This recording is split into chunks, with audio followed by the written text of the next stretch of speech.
ဖုံဖုံဖေမေကုန်းမေးလျှောက်ခွင့်ပြုပါဖေဖုံကြီးတွေကဘေးတင်ဟောခွင့်ရှိပါသလားကောင်းတယ်ဒီဆွေးနွေးပွဲပြီးရင်တော့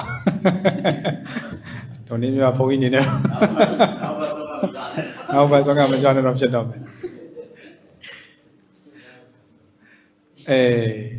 ဘေးတင်ကတော့မဟောအောင်လေကမကြီးရဲ့ဥစ္စာတော့ရဟန်းနေဆိုတာလေကောင်းပါတယ်နော်မေးတာကောင်းတယ်ဒါဥစ္စာကြီးစရာပြောတာပါ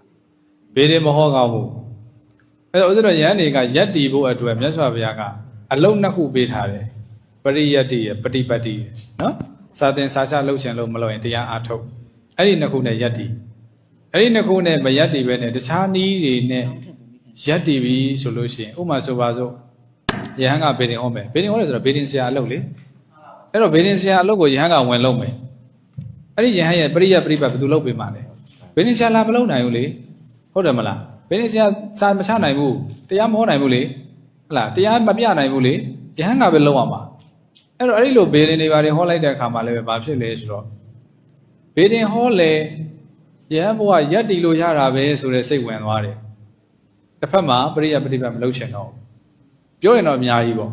နောင်လာနောင်သားတပည့်တပန်းတွေကလည်းငါတို့ဆရာကလည်းဒီလိုနေသွားတယ်ငါတို့လည်းဒီလိုနေမယ်ဆိုတဲ့ဒိဋ္ဌာဒုက္ခတိလိုက်သွားတယ်